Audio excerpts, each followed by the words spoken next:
دکتۆر فازل نعمەتە کە ڕاستەوخۆ لە نەجەفەوە لەگەڵمانە. دکتۆر سڵاوت لێبێتم کاتت باش.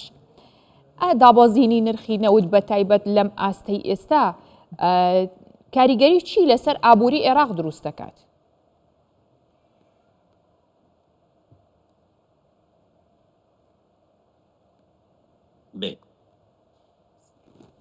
بەڵێ بە ناوی خودای گەورە و میهرەبان. زۆر سوپاس بۆ ئێوە بۆ کەناڵی کوردستان 24 بەڕێز کە بۆ ئەو دەرفەتە، هەروەها بۆ هەموو ئەوانەی کە لەو کەناڵە کار دەکەن زۆر سپاسیان دەکەم و سوپاسم بۆ پێشکەشکاری بەرنامەکە هەیە بۆ ئەو دەرفەتە زێڕینەی کە پێیداوین بۆ ئەوەی قسە لەبارەی ئەو بابەتە بکەین بتوانین وردەکاریەکانی بخەینە ڕوو کە هەمیشە دەستپێشخەری ئەو کەناڵە دەستپێشخەری زۆر دەکات لە هەموو بوارە جیاوازەکاندا و هەموو بینەرانی ئەو بوارەش واتە بواری دارایی و بواری نەوتی و هەموو سێکتەرەکانی دیکە و هەروەها هەموو گەلی عێراق کە هێزێکن کە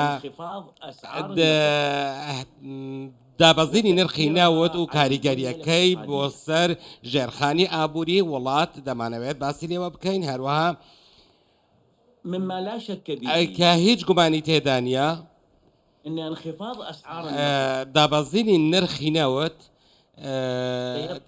بە دڵنیاییەوە کاریگەری زۆر فراوانی نەرێنی لەسەر ئابووری عێراق دەبێت بە هۆی پشتبەستنی بە ڕێژەیەکی زۆر لە داهاتەکەی بە هەناردەکردنی نەوت واتە بۆ بودجەی ساڵانەی بۆیە هەر لە دیسەمبەری ساڵی 2021ەوە تا ئێستا نرخی نەوت بەو شێوەیە دانەبەزیوە کە ئێستا پێیگەیشتووە، بۆیە منداڵێم هەروەها کە گەیشتۆتە خوار $70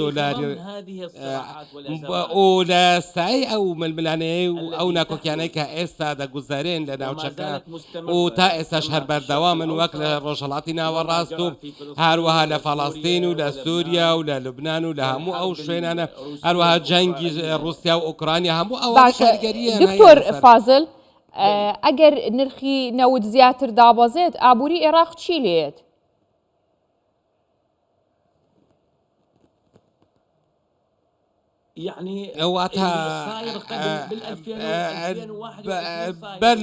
لە ساڵی 2021 لە ساڵی 2017 هەموو ئەمانە بەبیرمان دێتەوە ئەو شتانە، بەڵام حکوومەت پشتی بە قەرزی گشتی بەستواتە قەرزی ناوخۆیی قەرزی دەرەکی یاخۆت لە بانکی ناوەندی قەرز وەردەگرێت بۆ ئەوەی نەفەقاتەکانی تەشغیلی. دکتۆر فازل ئەگەر عێراق بێت و نەوتی زیاتر بفرۆشێت ناتوانێت قەرەبووی ئەو کەمیە بکاتەوە، واتە لە جیاتیەوەی بەرمیلێک 2 بەرمیل بفرۆشێت لەو کاتەدا ئەو کاتە ئەو پارەکەمە کە دەستێکەوێت لەوەیە زیاتر وەری بکێتەوە، واتە قەرەبووی کورتێنانەکە بکاتەوە؟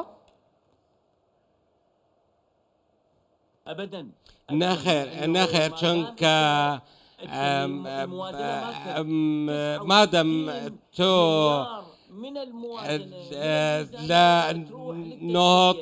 69 ملیار لە بودجەی تۆ دەڕوات بۆ بودجەی تەشغیلی واتە و بۆ موچە دابین دەکرێت. ئەگەر نرخی نەوت نەدابەزێت ئەوە بە هیچ شێوەیەک بەم شێوەیەش چارەسەر ناکرێت کە ڕێژەی بەرهەمهێنانی نەوت زیاد بکات، چونکە ڕێژەی بەرهەمهێنانی نەوتیش وەک دەزانین کۆمپانیا نەوتیەکان واتە ڕێکخراوی ئۆپێک بڕیار دەدات کە ڕێژەی چەند بەرهەمهێنانی نەوت چەند بە بەر عێراق دەکەوێت.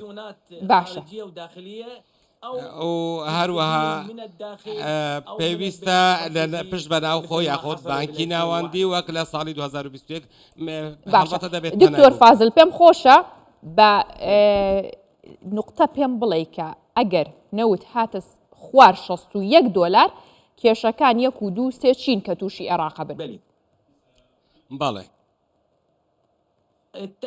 بەڵێ واتە پێویستە عێراق ئەوە لە بەرچاو بگرێت کە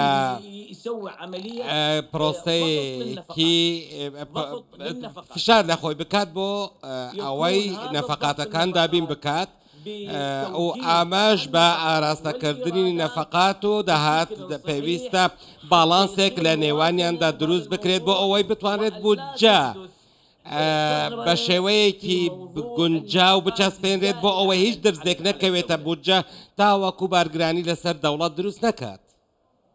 باشە ئەی عێراق ناچار نابێت دەست بۆ یەدەگی خۆی ببات؟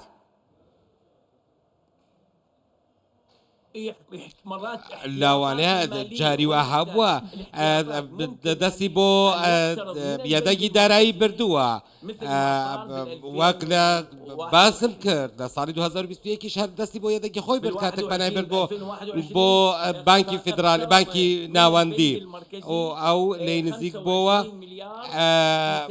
25 ملیاری لە بانکی ناوەندی ڕاکێشا بۆ قەرز کرد بۆ ئەوەی ئەو پێداویستەی دابین بکات کە لە کورتێنانی بودجەدا ڕوویدا بوو.